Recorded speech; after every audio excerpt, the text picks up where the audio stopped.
Newsfirst at 9. Headlines. Hello, good evening and welcome to the news at 9. I'm Nadim Majid, live at the Newsfirst Centre in Colombo. Let's start off with a look at your headlines. There is a shortcoming somewhere in the present education system. A statement from President Mahinda Rajapaksa.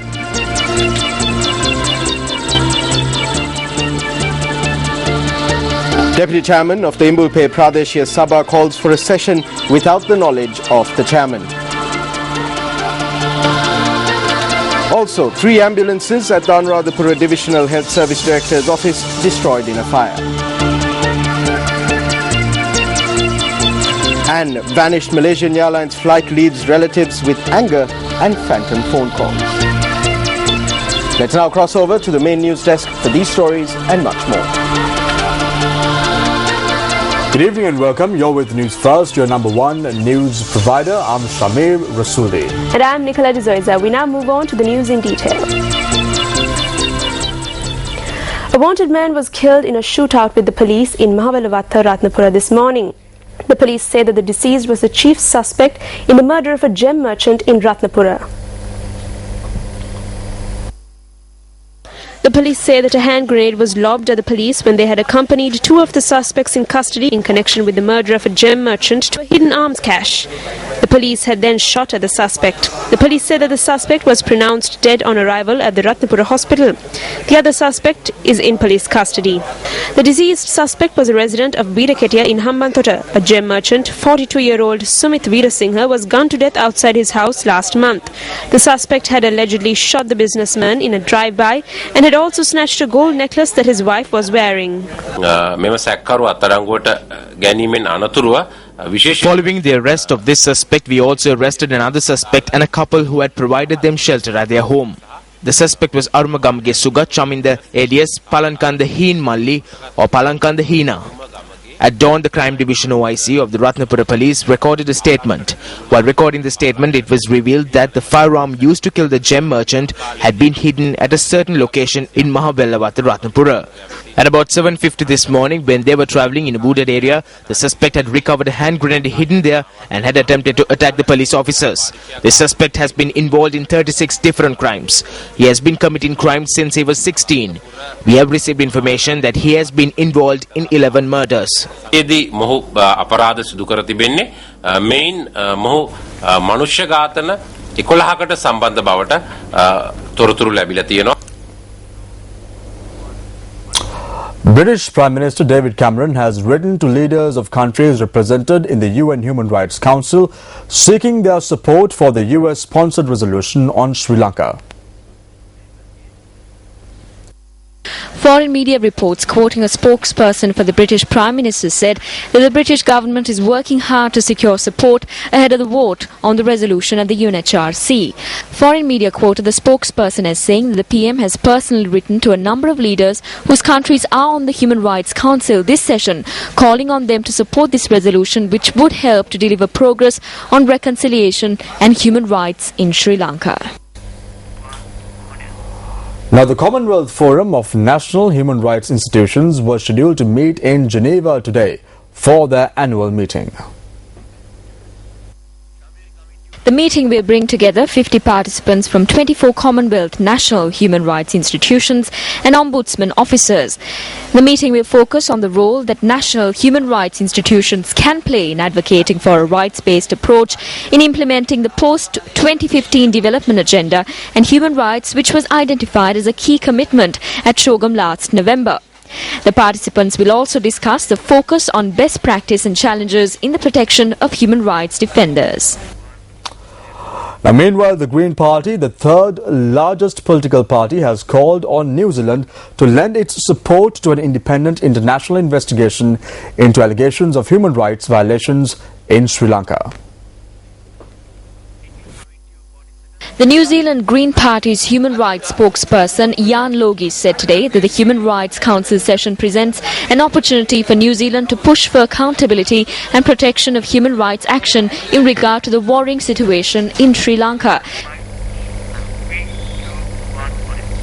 Special Envoy of the President on Human Rights, Minister Mahinda Samarasinghe, questions as to whether, in light of the clear commitment shown by Sri Lanka to move towards comprehensive reconciliation in a brief span of time, such a nation should be rewarded by resolutions such as that currently before the Human Rights Council. Samarasinghe, who is currently attending the 25th sessions of the UN Human Rights Council, briefed the Asia-Pacific Regional Group of members and observer states at the UNHRC in Geneva yesterday. Minister Samarasinghe informed the group about the progress achieved in Sri Lanka not only during the immediate aftermath of the armed conflict in 2009 but during the ensuing 5-year period. He outlined the progress made with regard to reconciliation, especially with regard to the implementation of the National Plan of Action to implement the recommendations of the Lessons Learned and Reconciliation Commission, as well as the National Action Plan for the Promotion and Protection of Human Rights. He also pointed out that steps are taken with regard to accountability issues, the proceedings before the military boards of inquiry, the action taken in respect of the cases involving the killings of 5 students in Trincomalee, and actions sent to LFM workers under the supervision of the Attorney General's Department. He also stated that a recent commission of inquiry appointed to inquire into cases of disappearance was making clear progress in discharging its mandate. The minister said that the resolution on Sri Lanka was not representative of the principles and practice of constructive engagement among countries. He said other countries should understand and appreciate that this type of selective targeting was not only of concern of Sri Lanka but should be of wider concern to other states as well. He called upon members of the Asia-Pacific Regional Group to make it their common objective to defeat such initiatives.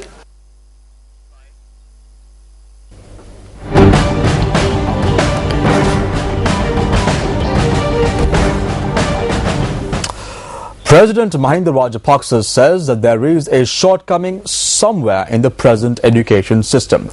The president made this statement at an event held at Richard Pathrana College in Galle today.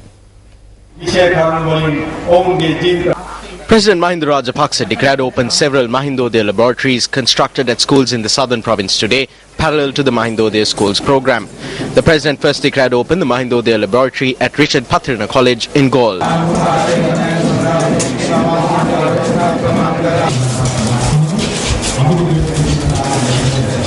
මේ ලෝකයේ ජය ගන්න පුළුවන් දරුවෙක් මේ රටට බිහි කරන එක තමයි අපිට අවශ්‍ය වෙන්නේ. We want to bring forth a child who can be victorious in this world. A good example of this is the child from Mapale in Mihintale, who ranked first in the world and won a gold medal for his invention. That child is studying in the art stream, but he had the knowledge. He cannot enter the engineering faculty, however, because of the present education system. But that child has received a scholarship to study engineering at a Korean university, and he is now preparing to leave for Korea. So we have a shortcoming somewhere in our system. කොරියාවට යන්න දැන් සූදානම් වෙනවා. ඉතින් අපිට මොකක් හරි අඩුවක් කොහේ හරි තියෙනවා මේවයි. The president also declared open Mahindodaya laboratories at the Sri Sumangalodaya Mahavidyalaya in Kalahe, Galle, and the Dorape Mahavidyalaya.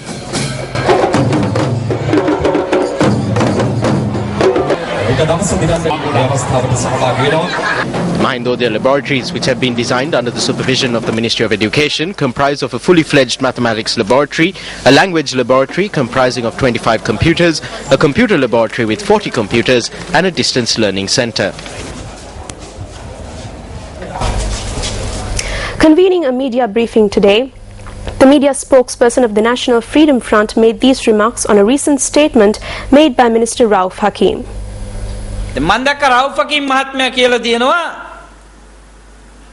I saw that Rauf Hakim had said that he gave the support to form a 2/3 majority in this government.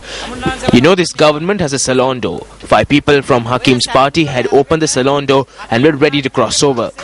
If they had come, only Hakim and Hassan Ali would have been left in the Muslim Congress. The other 5 would have come here and formed a 2/3 majority. It is because he identified this risk that Hakim grudgingly decided to cross over here. He did not willingly grant an opportunity to form a 2/3 majority.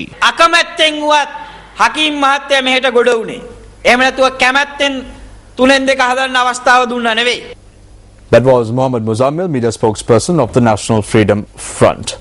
You're with the news first. Up next is a look at Action TV.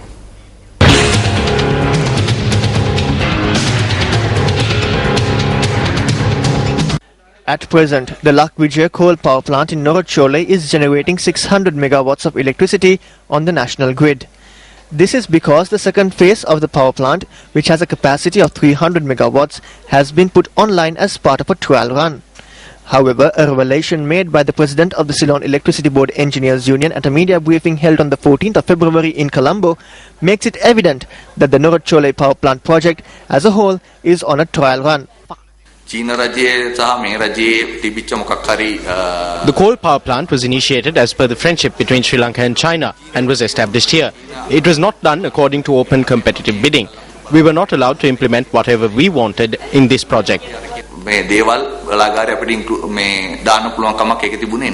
This revelation was made against a backdrop where electricity had to be purchased from privately owned thermal power stations at an astronomical cost amounting to billions of rupees on account of the fact that the first phase of the Norotchole power plant had broken down on no less than 27 occasions since it was declared open in March 2011. The revelation made by the president of the CEB Engineers Union did not directly level accusations at any person for failing to build a worthwhile coal power plant at Norotchole in keeping with the parameters of the CEB. Nevertheless, a letter addressed by the Secretary to the Ministry of Power and Energy to the Chairman of the Ceylon Electricity Board on the 22nd of February, noting that if a mistake had been committed, then there must be persons held accountable and that those accountable persons should pay compensation for their mistake, shows the ugliness behind the Norotchole power plant. According to the Ministry Secretary, one of the premises for his letter is the revelation that was made by the President of the CEB Engineers Union on the 14th of February. This was not done according to our specifications. There is a truth that we need to accept. The CEB cannot do everything the way it wants. We are facing the results of that. If we had open bidding, we could have purchased better machinery. The second and third phases have also been undertaken in a similar manner. open bidding machine second and third phase The Ministry Secretary has also attached a number of documents to his letter, highlighting the facts that CEB engineers cannot wash their hands of the matter by making such revelations. The notice that the Ministry Secretary had given the chairman of the CEB through this letter is exact and resonates clarity.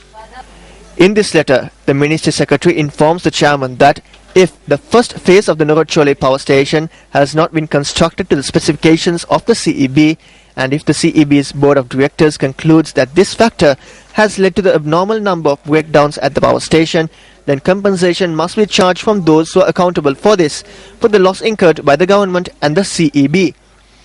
Given that the entire country is aware of the abnormal number of breakdowns at the power plant and the fact that the Secretary's letter provides guidance for the easy identification of persons who should be held accountable for this, can this letter be disregarded?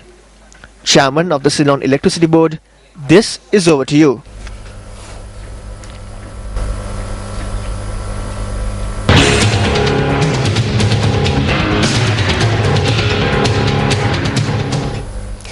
Senior Minister and Deputy Minister of Finance Dr. Sarath Amunugama has reiterated the importance of turning from dependence on oil to renewable energy sources to prevent the economy from being jeopardized. Addressing an international conference on hydropower in Colombo today, the minister elaborated.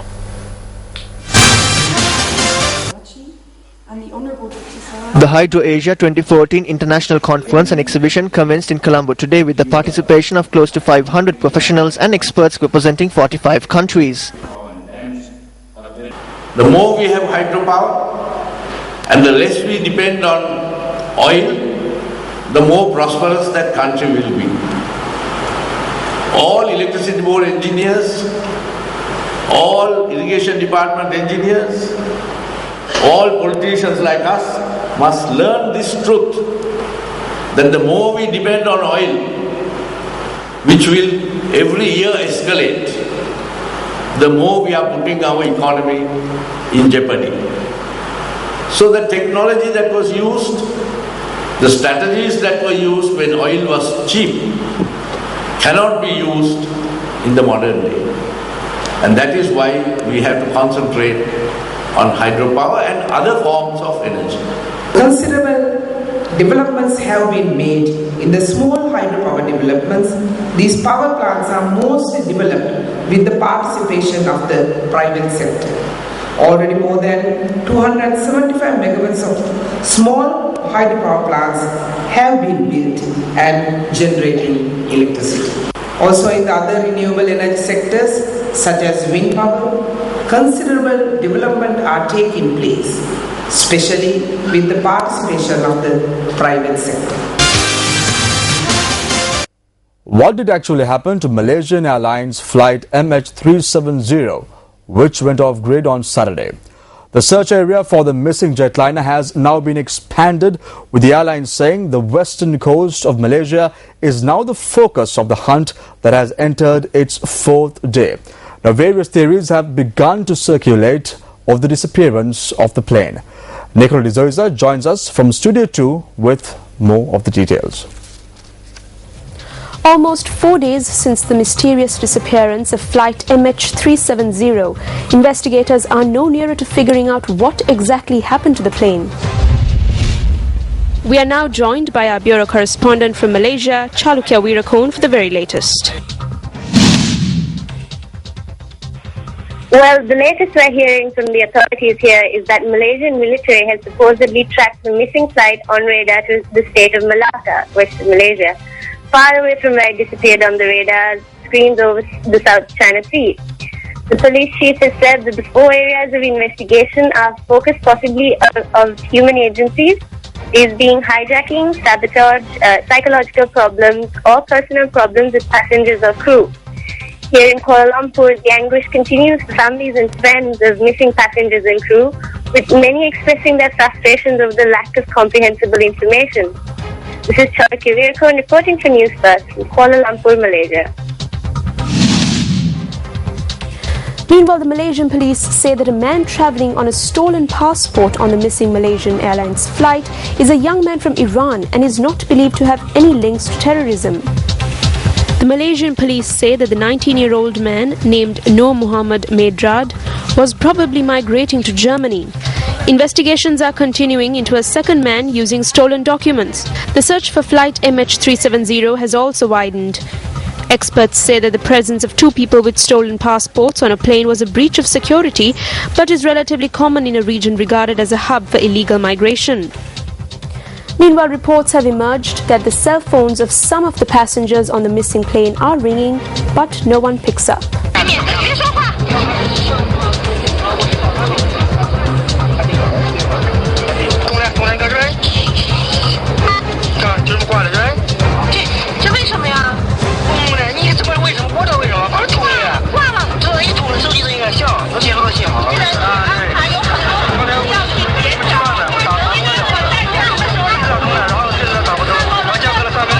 According to a report from China, 19 families have signed a statement saying that dialing their loved ones' phones leads to a ring rather than going straight to voicemail, as one would expect of a phone in an airplane mode or otherwise unable to reach.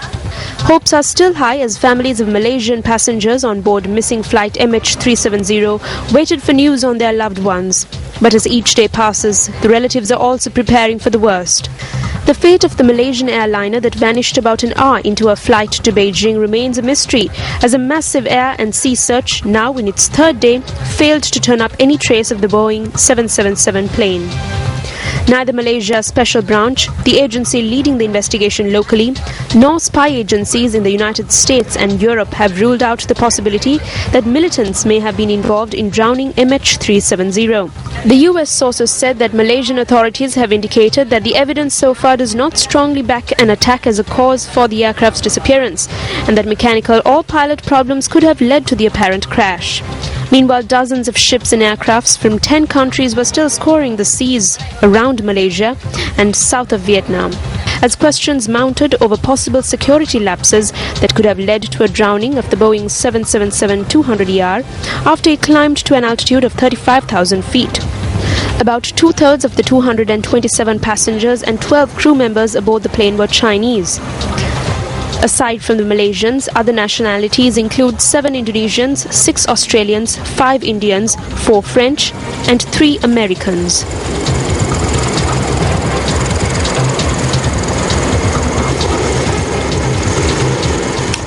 Meanwhile, Interpol released images of the second Iranian who is believed to have been on board flight MH370. Search and rescue teams are now sweeping the West Peninsula of Malaysia in the Straits of Malacca as they investigate the theory that the missing plane attempted to turn back to Subang. Now, the Newsfirst International Desk is keeping a close watch on this story, and our bureau correspondent Chalukya Virkon is keeping her eyes and ears open. And we, of course, will keep our viewers fully up to date as and when developments do unfold on the missing MH370. Welcome back. You're with News First. 4 parked ambulances caught fire this afternoon at the Anuradhapura Health Services Director's office. Our correspondent stated that the fire started between 1 and 1:30 in the afternoon.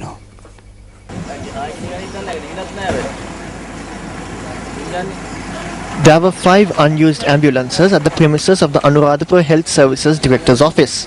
According to our correspondent, 4 of these 5 ambulances caught fire and 3 have been completely destroyed.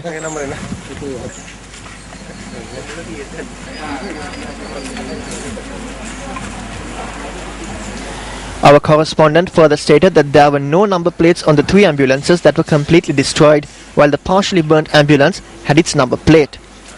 A spokesperson at the health service office stated that a dengue prevention program was underway within the premises in the afternoon and someone may have set fire to a mound of garbage. He further stated that 3 of the burnt ambulances were previously deemed unfit for usage and were cast aside. The police, however, have commenced investigations to ascertain if this was an act of arson.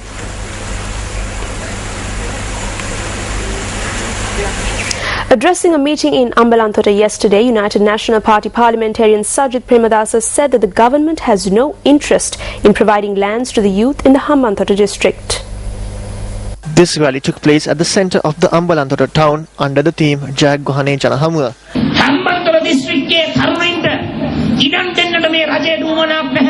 The government has no interest in providing lands to the youth in the Hambantota district.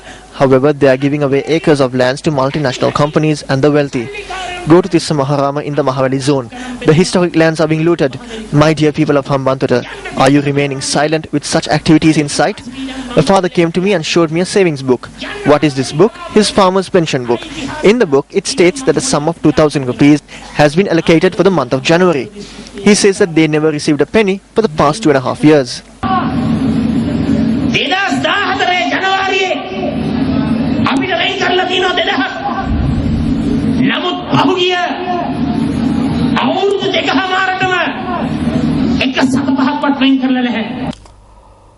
Sarath Fonseca is the leader of the Democratic Party. He participated at a public rally held in Avisavella last evening.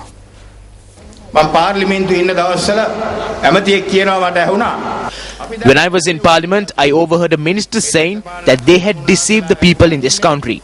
These politicians think that what you want is to eat some jack, breadfruit or palmyra and pass your days. They do not think of a life for you beyond that. That is the vision of politicians in our country. When you take a loan to build a house, do you steal 80% of it without your family being aware and then leave the next generation of your family to repay the loan? 5 generations are in debt. When they think of the commission, they go like beggars seeking loans.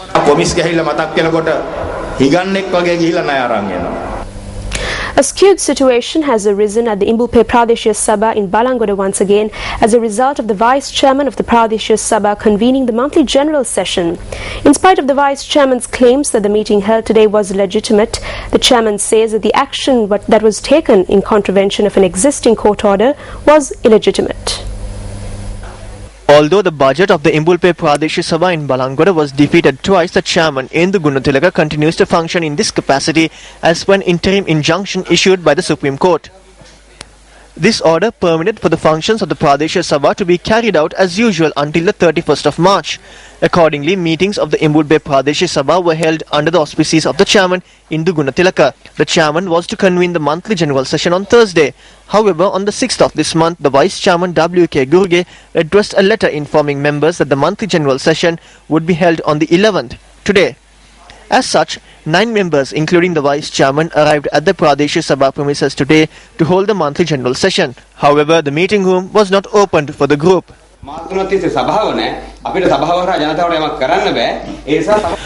reporter says that the Secretary of the Pradeshya Sabha too had taken a holiday today. Thereby, the group convened at the cafeteria of the Pradeshya Sabha. Although the group informed the Chief Managing Assistant of the Pradeshya Sabha to participate at the meeting, he rejected this request. Subsequently, the group asked that the Chief Managing Assistant certify the register containing the signatures of the members who participated at the general session, which he did. The Vice Chairman concluded the meeting by announcing that he would inform the members of the date of the next session. ඉදිරි සභාවාරය නැවත දිනයකදී තමා දැනුම් දෙන බවද මෙහිදී උපසභාපතිවරයා පවසා රැස්වීම අවසන් කළා. සභාපතිවරයෙක් නොසිතීම නිසා Since there is no chairman, I convene this meeting as per letter signed by 9 members of the Pradesh Sabha in order to discuss the problems of the members and the problems of the people. While the Supreme Court has issued an order, I am working in accordance with that order. It is in this time that the Vice Chairman has convened a general session today. I informed the lawyer who filed the case on my behalf regarding this. He had submitted a letter of demand informing them that they should stop this action immediately, noting that it was illegal and that if the session was held, a case of contempt of court would be filed in the Supreme Court. He sent a copy of the letter of demand to the Secretary of the Pradesh Sabha and informed the Vice Chairman as well.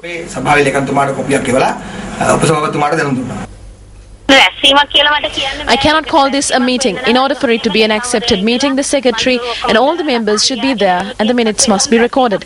I cannot say if this was a meeting or not. A meeting held without the Secretary has no legitimacy whatsoever. United National Party Colombo District candidate S.M. Marika addressed a public rally yesterday.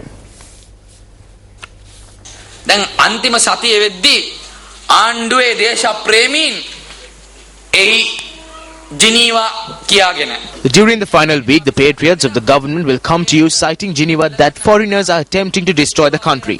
They will say that foreigners are trying to divide the country and that persons like Velapula Prabhakaran are to be created again. They will ring out various slogans. Do not be deceived by them.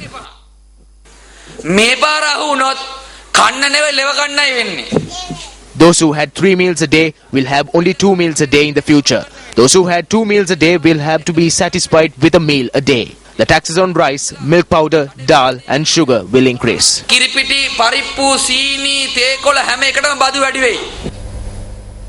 United People's Freedom Alliance Kampa district candidate, attorney at law Susara Dinal, speaking at a public rally yesterday, said a program to take the English language to the villages will be formulated. Attorney at law Susara Dinal attended this public rally in the Bandaranayakapura area in Kiridiwala. පුංචි ළමයින්ගේ අධ්‍යාපනය වෙනුවෙන් අපිට ගොඩක් දේවල් කරන්න පුළුවන්. අම්මලා තාත්තලාට තමුන්ගේ දරුවන්ට ඉංග්‍රීසි මාධ්‍ය උගන්වන්න. We can do a lot of things for the education of our children. The only way that parents can teach children English today is by sending them to tuition classes. We are aware of how practical this is and whether this is effective or not. A majority of the youth here have attended English classes, but they converse in English. We need to create a proper program that will enable us to teach English in the villages. නියම අධ්‍යාපන ක්‍රමයට අනුව ඉංග්‍රීසි භාෂාව උගන්වන වැඩපිළිවෙලක් මේ ගම්වල වල හදන්න ඕනේ. A group of Gaul district candidates of United Lanka People's Party convened a media briefing in Kathatua, Gaul yesterday. They expressed views on the leadership and the deterioration of the United National Party. අපි අභියෝග කරන මේ මැතිවරණේ ගාල්ල දිස්ත්‍රික්කයේ ඉදිරිපත් කරලා තියෙනවා පළාත් සභාවට. They have put forward a group for the provincial council from the Gaul district who are not even as strong as the Pradesh Sabha group. We challenge this group, if they can, to contest this election on Ranil Wickramasinghe's shoulders and make the United National Party victorious. Go to the villages on Ranil Wickramasinghe's shoulders if you can and show us that you can win. We extend this challenge.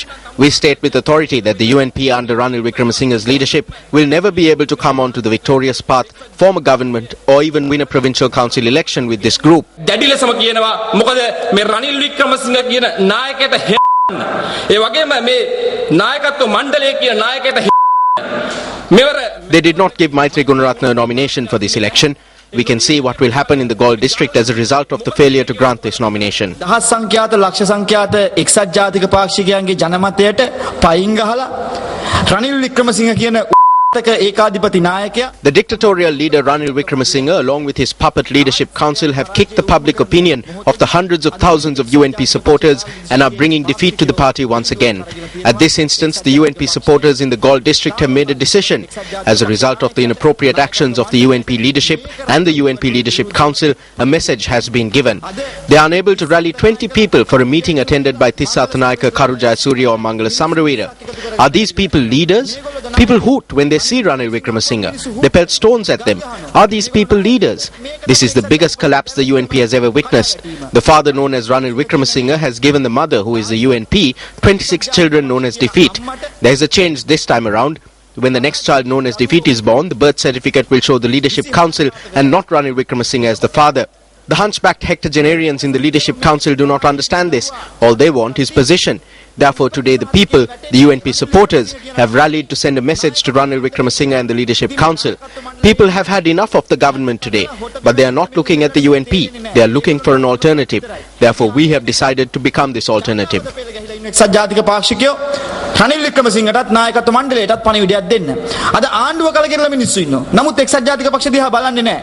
අද විකල්පයක් හොයනවා. ඉතින් අන්නේ නිසා මෙන්න මේ විකල්පය වෙන්න අපි තීන්දුව කරලා තියෙනවා. The body of late Hemalata Hettiarachchi is currently lying at her residence in Markandura Mathura. The mother of Minister Lakshman Yapa Abewardana, Hemalata Hettiarachchi, was 86 years of age at the time of her demise. A large gathering, including politicians and members of the clergy, paid their final respects to Hemalata Hettiarachchi today. A crowd gathered last night as well to pay their final respects.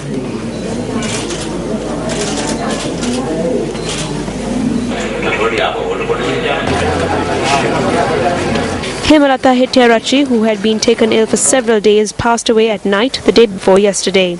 Hemalata Hettiarachchi, who was the wife of late Edwin Yapa Abewardana, a chairman of the Mulatiyanam Village Council, was also well known in the area for her work in social service.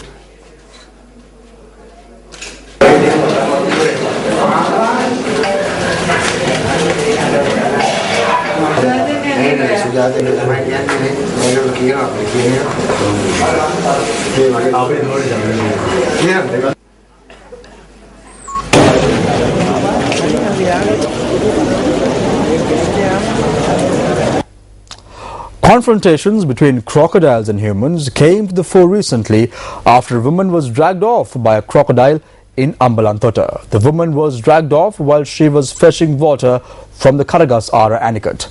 Area residents had requested the authorities to remove the crocodile from the area. On the 27th of February, a 57-year-old mother of 4 was dragged off and killed by a crocodile in Dehigahalanda. The Karagasara Oya, which flows through the Dehigahalanda area and into the Waluwe River, is a well-known habitat of crocodiles in the Waluwe River. Wildlife officers have been engaged in an operation to capture the crocodile from the day after the woman was killed. After several days, the crocodile was caught in the trap laid by wildlife officials this morning. Although authorities cannot say for certain if this is the animal that killed the woman on the 27th, it is notable that it was caught in the trap laid at the exact location that the woman was dragged off. Wildlife officers also observed that the crocodile's tail had been cut off midway. An area resident informed wildlife officers that a crocodile in this waterway had been struck with a sword about 6 years ago and that a section of its tail was cut off. Wildlife officers have concluded that it is the same croc that was captured today. While the croc measured about 3 feet in length when its tail was cut off 6 years ago, it has now grown to about 10 feet in length.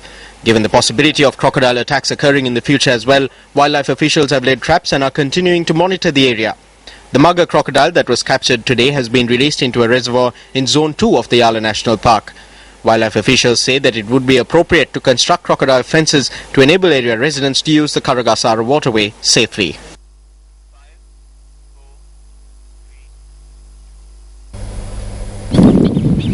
Another stage of the Newsfirst workshop conducted to enhance the media knowledge of students across the island was held in Ratnavali Balika Vidyalaya in Colombo today. The 119th Newsfirst workshop took place at the Ratnavali Balika Vidyalaya in Colombo today. The students were provided with practical knowledge about news reporting and the activities that take place in a newsroom.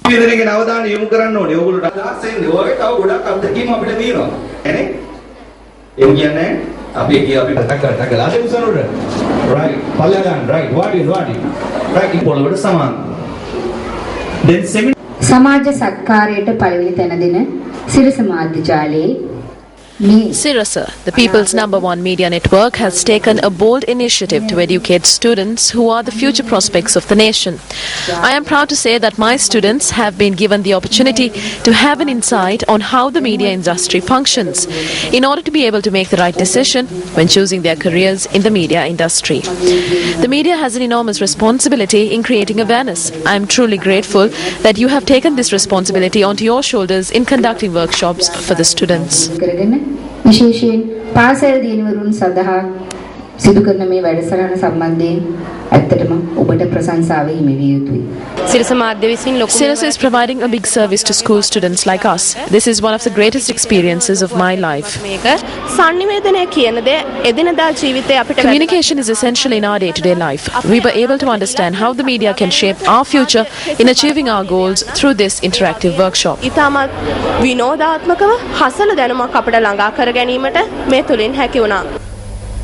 Today's U reports are filed by Janaka Sampath from Matugama and Lalit Padmasiri from Valigama about the dilapidated condition of two roads in the two provinces. This is the road leading to the divisional hospital in Katugahini in Matugama. This road is dilapidated and patients cannot travel on this road. The people and residents in the area who visit the hospital request that this road be renovated. I'm a Newsfirst U reporter Janaka Sampath, Matugama City. This is the road leading to Walana General Hospital in Valigama. The residents request this road be renovated because a number of patients travel along this road to the hospital.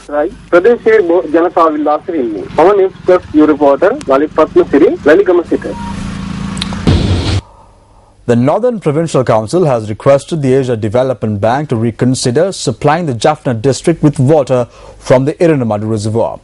Northern Province Minister of Agriculture said that a discussion in this regard was held yesterday when he spoke on the Primetime Sunrise Bulletin aired this morning. Meanwhile, farmers' associations in the Kilnoch district convened a media briefing today.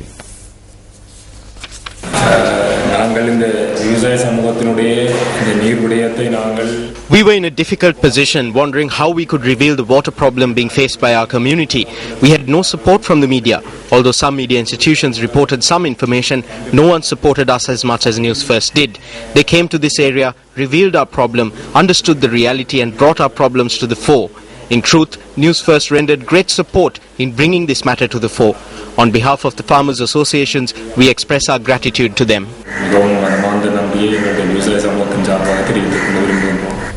There are fears that Sri Lanka's #1 badminton player Thilini Jayasinghe and 4 other athletes of the national squad will not be able to play at the Commonwealth Games. Their refusal to sign the code of ethics put forward by the Sri Lanka Badminton Association has given rise to these fears.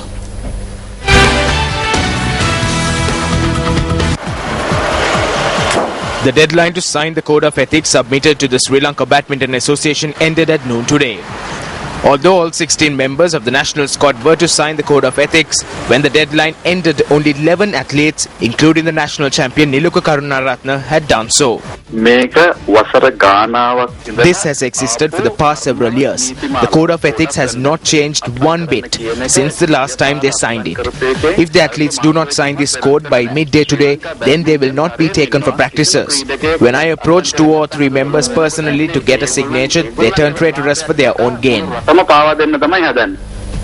Meanwhile, when inquiries were made, Thilini Jayasinghe said that she had made a written request to the Minister of Sports to resolve the issue between her sponsor and the Sri Lanka Badminton Association. Now, Thilini Jayasinghe is the first Sri Lankan badminton player, Nicola, to represent the country at the Olympics. And that brings an end to your news for tonight. For the Newsfirst team, I'm Nicola D'Zoiza. And I'm Samir Suldin. Join us again tomorrow, same time, same place. Till then, take care and good night. Good night.